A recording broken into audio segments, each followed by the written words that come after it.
Yo, what's going on, y'all? It's Niko Brim, and y'all are tuned in to all hip-hop culture without limitations. What's going on, world? It's your man, Chuck Creekmur, a.k.a. Jigsaw, here at One World Studios, here with a reunion of sorts with Niko Brim. Yes, what's going God. on? I'm good, man. It's good to see you again. Yes, absolutely. Last time we met, it was virtually. We did a special interview around Juneteenth and everything, so 100%. I'm quite sure it's the reunion because Juneteenth is almost coming up. But it's good to have you, man. Appreciate you. You got a new album, Hues. Yep, absolutely.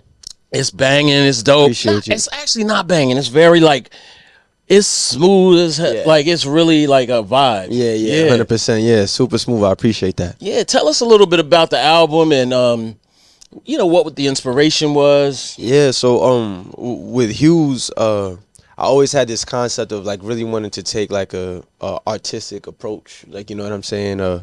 And with the project, I was like, man, I wanna display all these different like hues to who I am. You know what I'm saying? Like, I feel like as people, we go through all different types of emotions, feelings, etc. And I just wanted to get vulnerable and dig a bit deeper with that project. Yeah. And as I was creating it, I noticed that like it was really like a smooth ride, something you could throw on, and just ride to. And at first I was like, damn, do I want it to be that way? But I told myself I was really gonna commit to the vision that I had, and that those songs just came together. Just staying in the studio consistent. So it's definitely my best body of work yet, and something I'm really proud of. How do you feel you fit into the landscape of hip hop right now? I think like I stand out. You know what I'm saying? I don't really even think like I fit in. Like, I think that in a day and age where everybody's looking, to be like a carbon copy or like to follow what's going on, I think that, what I'm giving is a breath of fresh air to anyone that just appreciates creativity across the board. Maybe the smooth shit is not all the way for you, or maybe it is. Yeah. But I think that if you're looking for someone to be honest, to be raw about who they are, I think that that's my space in hip hop right now. Okay. Oh, you said raw. Now I'm gonna have to ask you. I didn't really want to go there yet, but let's just go ahead and say it. You're on the new Rapsody album. Absolutely. You have the only solo kind of track on there. First of all, I'm just curious. How did y'all link up? So, Rap had a show in 2018. Rap had a show in New York City. And I pulled up to her show. Okay. And I got to see her before she went on stage to do her thing. Okay. Told her I was a rapper. She was like, so then rap then. Yeah. You feel me? And then right then and there, I was rapping, and she took like a liking to me. Fast forward, I go out to Jamla, to work with her Ninth, and the whole Soul Council. In 2020, right before the pandemic, she brought me on my first tour. And was just always there as like a big sister. You know what I'm saying? Just always in my corner. And then the way I ended up getting on the album was while she was working on her album, I came out to Riley to work at my album at the time.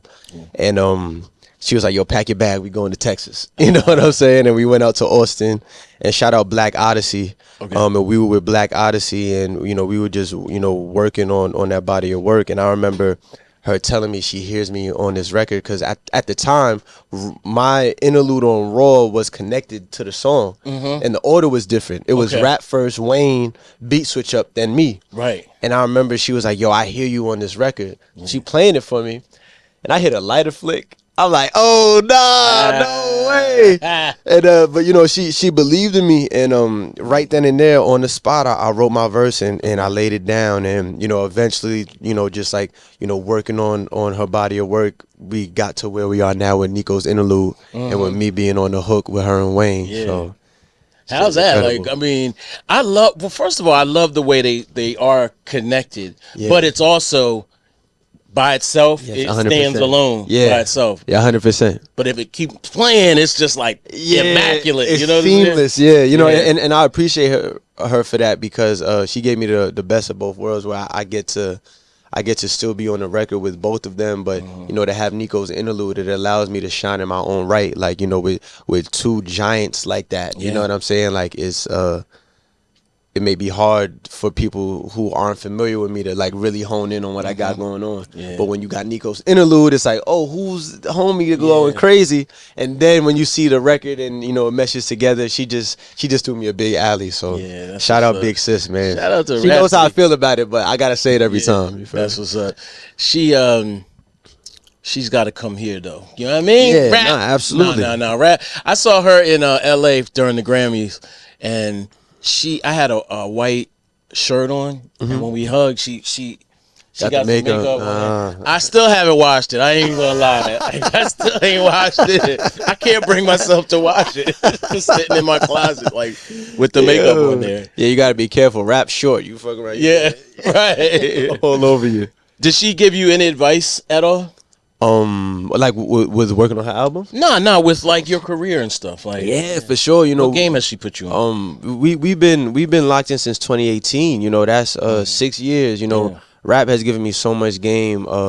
Like, you know, some of the biggest gems was you know, being able to go hard. We would spend so much time in the studio writing and rewriting. You know what I'm saying? Coming up with concepts. She just always pushed me to be honest and truthful with my music. I remember one time I was sitting in the studio with her and she was hearing my music and she was like, yo, don't be afraid to let the beat breathe. And I was like, what do you mean? Like, I'm not afraid to let the beat breathe. But I didn't realize at that time that, you know, like my lyricism, I was trying to push that at the forefront as opposed to making the music and letting the music stand. You know what I'm saying? And I think that was one of the biggest lessons that she like, you know, passed on to me, because fast forward to Hues is such a smooth project where I am getting my bars off, but there's a mesh with the music sonically, from the production to how I'm rapping to what I'm rapping about to the skits. And, you know, I think that was just, you know, just being in the lab with her and you know, sharpening my steel. One thing I wrestle with in hip hop is the fact that it seems like we can only discuss certain types of artists and certain artists in general. And I wrestle with this, like, really, I toil over it because it upsets me every day. So for example, with the Drake and Kendrick beef, somebody on Twitter was like, rappers are rapping again. And I'm like, yo, they never stopped rapping. What are you talking about? Never stopped rapping. And if I could jump through Twitter and grab that, like, I probably would strangle that person. I'm like, you're literally, MCs and rappers never stop rapping. Ever. And then when you get on a vibe the way you are, or Rapsody, or Coda the Friend, and there's just so many more others too. It seems like it's the hardest road to take. Yeah, it's definitely one of the hardest, if not the hardest road, especially in the music industry. Because I feel like people who don't understand the industry, they'll look at the situation with Drake and Kendrick and be like, rappers are rapping again. But really what it is that the budgets and the marketing is not given to the rappers that are really rapping. You know what I'm saying? And I feel like that's really what it is. Like, you know, you go back to the blog era, you even go to right now, like, there's great rappers out there. You know what I'm saying? Myself, Iman Nunes, Ruben Vincent, Chris Patrick, you know what I'm saying? Like, Fergie Baby, you know, HD Been Dope, like, Life of Tom. Like, there's so many people out here that are really rapping. You know what I'm saying? And Tony E, you know what I'm saying? Like, these guys are fire, you know, like, and they keep me inspired and keep my pen sharp. But I just feel like we need the backing and the support from the labels and the teams. You know, that's really what it is. Like, because you see Kendrick and Drake, and that's another thing. They be like, yo, rappers are finally rapping again. Did Kendrick ever stop? No. You know, did Cole ever stop? You know what I'm saying? Benny, Griselda, like, we all here, y'all. Like, we are out here. Y'all just gotta tap in. Like, you know, it's no different when I was coming up and I was in high school. Like, nigga, I had to go to Dat Piff to find what it was. Like, you gotta dig. Like, you know what I'm saying? Like, you gotta dig, bro, because it's out here. Yeah, no, I agree. You definitely gotta dig, and you also gotta support. And I'm glad you put some of the accountability on the companies, because the companies ultimately are the ones that are masters at marketing. So people from back in the day didn't just enjoy, like, Red and Meth just because they were dope rappers. Def Jam put money behind promoting them. Yeah. And I remember very clearly those intentional moments in promotion. Yeah, 100%. Like, you know, my brother Kai, shout out Kai, me and him, one of the biggest things that we said to ourselves is like, man, if we can do all of this with, you know, the smaller budgets that we've had, the money we put together ourselves, we would always say, man, if we, you know, could turn that corner with a 6-figure budget, a 7-figure budget, like how much does that change? You know, a lot of the artists that we seeing every day is artists that just have the machine behind them, bro. I don't think it's really like a testament to the talent most of the time. I think that they just fit a certain archetype that the label is ready to get their return on investment quickly, and they trying to skip that artist development parts, because that's the other thing. When you really got talent, you have to develop it. You know what I'm saying? As opposed to if someone can just give you a viral moment at any time through entertainment, that doesn't necessarily need to be developed. And I just feel like, you know, like they just trying to cut corners, man. We having a lot of microwave hip hop out here, and you know, I appreciate a slow cooked meal, something made with love, like, and there's still a lot of that going on, y'all. So, you know. What about the impact of Nas on your career, Illmatic specifically? Yeah, man, I love Nas. I love Nas. Now, when did you hear that album? I listened to that album for the first time in its entirety when I was like 12, 13 years old. Okay. So, because, you know, like, it came out before I was born. Yeah. So, have I heard songs? I heard Represent, of course. Like, I heard The World Is Yours. I heard New York State of Mind. But then I remember my uncle, he sat down with me and he was like, yo, like, you have to listen to this. Okay. And once we listened to that, that changed my life. I felt like I grew up part of hip hop culture. Like, I am hip hop culture, but it was in that moment when I heard Illmatic that I became a student. Yeah. You know what I'm saying? Like, that is what kicked off the wanting to be a rapper. You know what I'm saying? Wanting to be an artist. And yeah, man, that album to me is flawless. Like, it is I put that album up there with, like, you know, What's Going On with Marvin Gaye, you know what I'm saying? Like, it's like, you know, the Thrillers, like, seriously, you know, like, it's a completely impactful and shaped so many aspects of who I am when I'm in the booth and even out in the world, you know? Right. You know, it's funny because I spoke to some middle school students the other day, and I talked to them a little bit, and this one kid in particular asked me who I knew, and he started naming like Snoop Dogg and Busta Rhymes and DMX, and I was like, okay, let me show you my pictures with them. Yeah. But at the same time, I was like, why are you giving me why do you like Busta Rhymes? Or it was weird because I just couldn't wrap my brain around it. The artists that they weren't even, and these kids were not even close to being born. Yeah. But then again, he did say his dad or his uncle or somebody put him on, and then it's like from there it just catches fire. Yeah, like, and that's how I feel like it was for me with being intentional. Because growing up, like, I heard all of that. Like, it was just played around the house. You know what I'm saying? On Sundays, my mom was bumping Only Built from Cuban Links from top to bottom. You know what I'm saying? It's like, I would hear that music. But when you grow up in something, you can almost take it for granted a bit. You know what I'm saying? Because it's like, as opposed to someone who they heard their first hip hop, you know, record in college or something. Yeah. Like, they put hip hop on a pedestal. For me, I just always grew up around it. But the moment that the OG puts you on to something fire, you can't deny when it's dope. Yeah. It's no different than like with some of the older music, like someone throw on some Sade or something. I don't need to be born from them to know, like, oh, this is hard. You know? We all waiting for her to come back. You know what I'm saying? And so, like, with homie that was feeling DMX, I'm sure he probably had one of those moments where it's like, you just can't deny talent.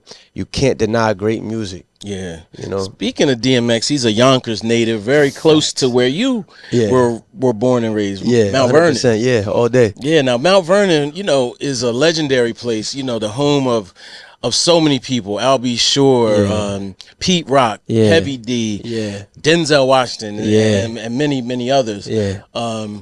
What does Mount Vernon contribute to your artistry? What was in the soil there? I think Mount Vernon has so much culture. You know what I'm saying? Like, I feel like it's, even with the people that you named, it's like one of the unsung meccas of hip hop. You know what I'm saying? That has constantly contributed to the culture. you know, whether it be through the hip hop as artists, as producers, in fashion, in basketball. Mount Vernon is like one of the staples, and you know, like growing up out there, it even though it kind of felt like it was out the way, it was a small town, like it felt like it was possible. You know what I'm saying? Like seeing Ben Gordon at the Bulls, you know, like you felt like it was possible. Yeah. Seeing Denzel being one of the most successful, you know, black men that are actors, you know, like it lets you know what's possible. Yeah. And you know, like to grow up in Mount Vernon, like you got to be tough.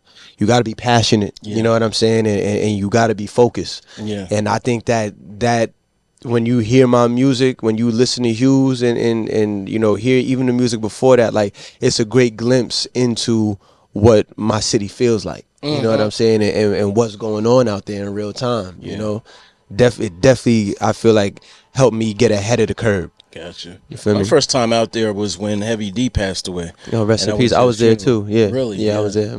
Yeah, it was an interesting ride, you know, just for the first time. You know, yeah, definitely. Absolutely. There's a book out, and I'm actually in the book, being interviewed about the more northern regions of New York City. Okay. New York, I should say.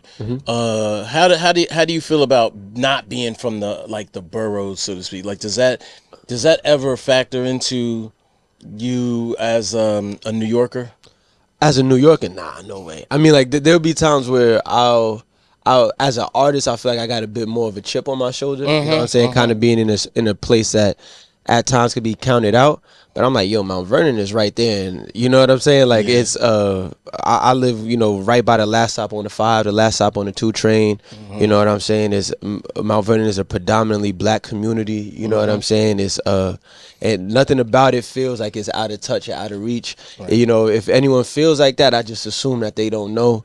But you know, I got tremendous pride being from where I'm from. You know what I'm saying? Like I don't feel like we out of the loop. I feel like we contribute to the loop way more than people realize. You know what I'm saying? And yeah, man, like if you don't know, you don't know, but you will know. Yeah. Nah, they know. People know. I mean, I don't know about the newer era. But definitely. Yeah, I mean the newer era doesn't know like that. Yeah. Just because there was no Heavy D's, like in you know, the Locks already did their thing with Yonkers. You know, as far as the new generation, you know, like outside of myself, there's really not too many people making that much noise from Mount Vernon.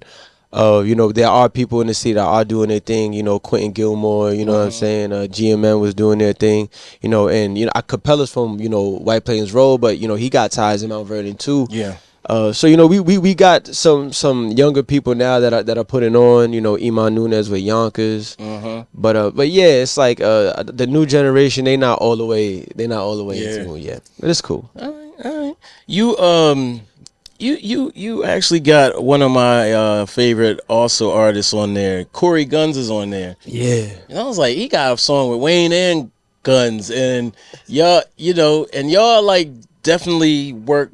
There's like a nice mesh there. Yeah, 100%. What's crazy was I did my record with Corey, and I did the Wayne record in the same week. Oh, really? Yeah, I was with Corey in Mount Vernon cutting records, and then later that week I flew down to Raleigh and then went to Texas. Okay. So I remember after that week, I came home, I'm like, nigga, I'm Young Money. You know what I'm saying? Right.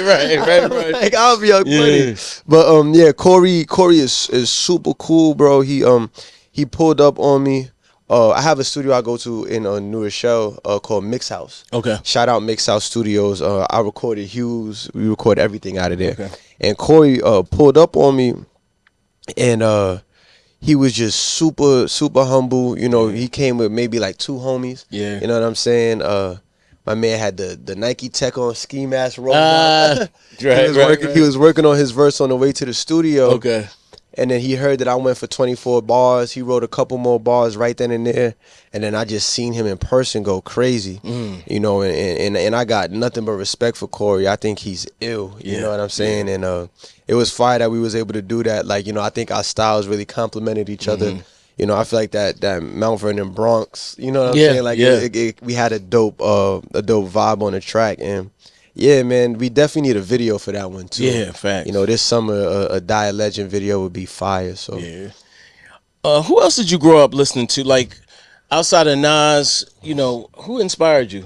who inspired me? I definitely was inspired by Nas, Cole, Kendrick, Three Stacks, Slum Village. Yeah. You know what I'm saying? Yeah, Slum Village. Shout out to them. Yeah, Little Brother. Yeah. You know what I'm saying? Rapsody. What's crazy was before I met Rap, I did a freestyle in high school that I posted on SoundCloud over her So Hard to Choose record. Okay. And it was like a crazy full circle moment to be there with her. Nip is a huge influence. You know what I'm saying? And then even outside of hip hop, like, you know, I love Bob Marley. I love Marvin Gaye.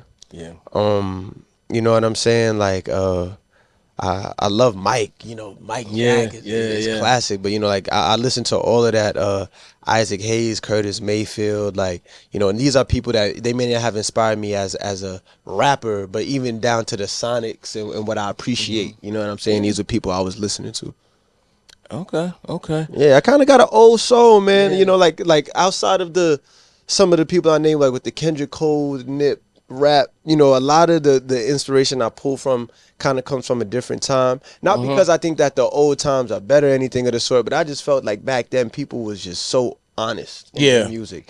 There was a certain level of authenticity, and I feel like that's why those records resonate so much.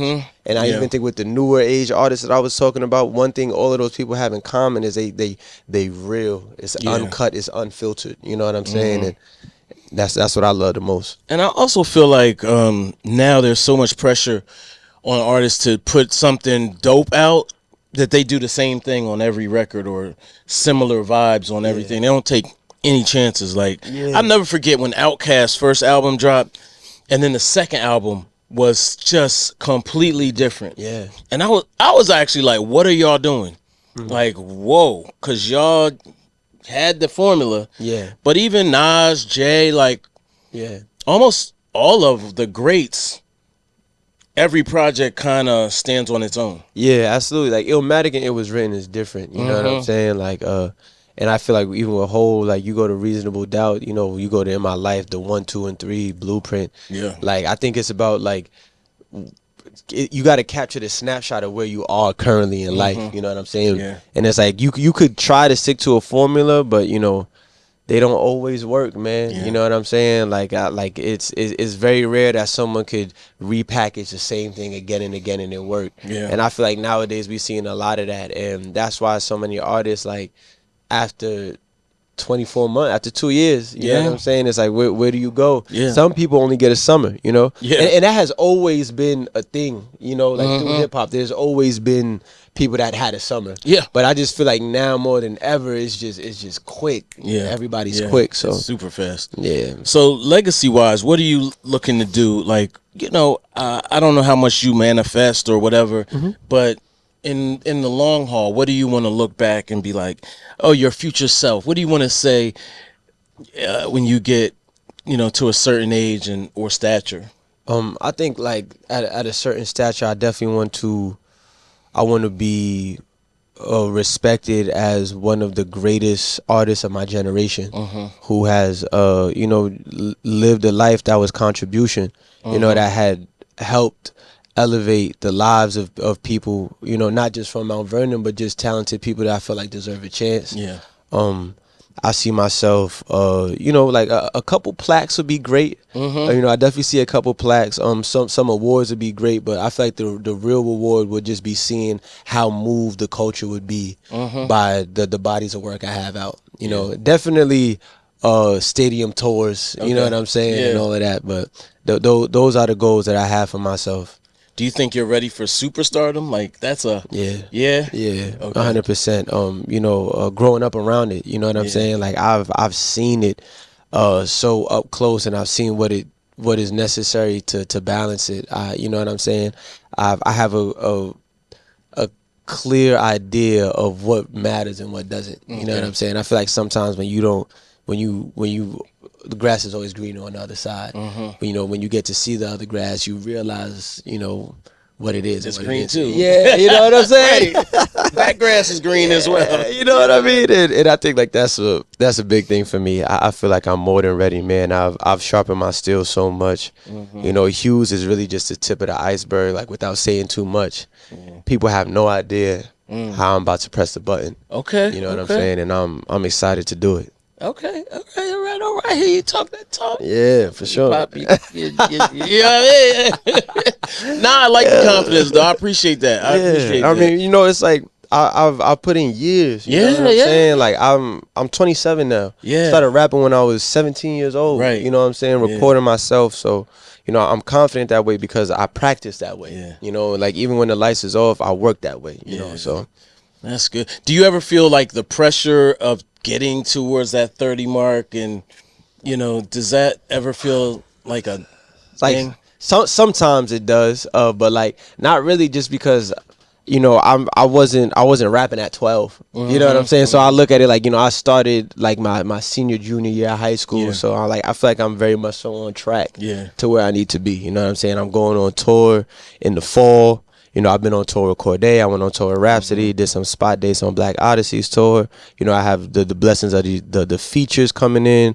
We got merch. You know, we have quality music. Like I'm ready, bro. Okay. I'm in a space that I need to be. And also too, like we went through the pandemic. That took off. Some people say 2 years. Some people say a year. You know what I'm saying? So I look at it like more so than me being phased about the time. I'm more concerned about what type of man am I? Because if you're not the man that you need to be in a space to receive those blessings, it's not going to happen whether you 22 or whether you 50. So like my main thing is like, how are my day-to-day habits? Like, you know what I'm saying? And today I woke up early. You feel me? I brushed my teeth. I ate, you know what I'm saying? Right. No, I didn't eat today, but a little protein shake. I hear you. You know what I'm saying? So I'm just focused right now more so than hitting that 30 mark. I'm just focused on doing what I got to do day to day so that these blessings can continue to come in. All right. That's what's up. All right. So I got to get this from you. You mentioned some people earlier. But we asked almost everybody who their top 5 dead or alive is. Top 5 can be, you know, you got to nail it. Got it on my phone. Oh, you cheated. Oh, I can't look at my phone. You can look at your phone. Look at your phone. Because people be switching it up. Okay. I like to stand firmly on who my top 5 is. My top 5 goes Nas, Kendrick, Hove, Wayne, Outkast. Okay. I'm putting Outkast in even those 2. Yeah, that's fair enough. Yeah, I'm glad you did that because Big Boy is nice as hell. What? And it gets me mad when they don't say his name. Bro, they be confusing me. Big Boy's flow is insane, bro. Yeah. But that's my 5 right there. Okay, all right, we can rock with that. All right, man. So what's next? Because you talked a lot. I mean, I know you just dropped this project. Yeah, and I'm sure you put a lot into it. I can definitely tell because the artistry is there.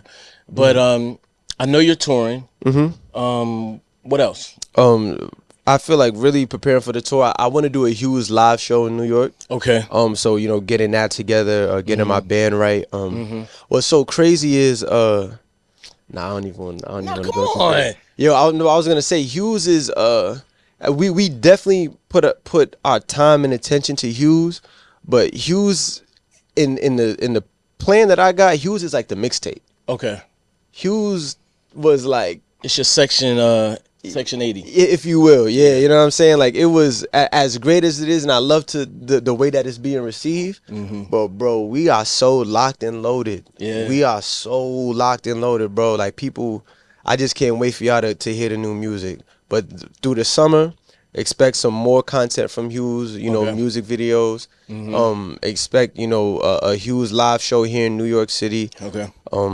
And I would say, you know, make sure you come see me and Rapsody on this Please Don't Cry tour. You know, we going to Europe first. It's going to be my first time touring in Europe. Nice. Hype. You know what I'm saying? That we come back for 20-something dates in the States, man. So, you know, if y'all, you know, are tuning in by way of this interview and you want to, you know, get up with me, come to any one of these shows, man. It's going to be an experience. All right.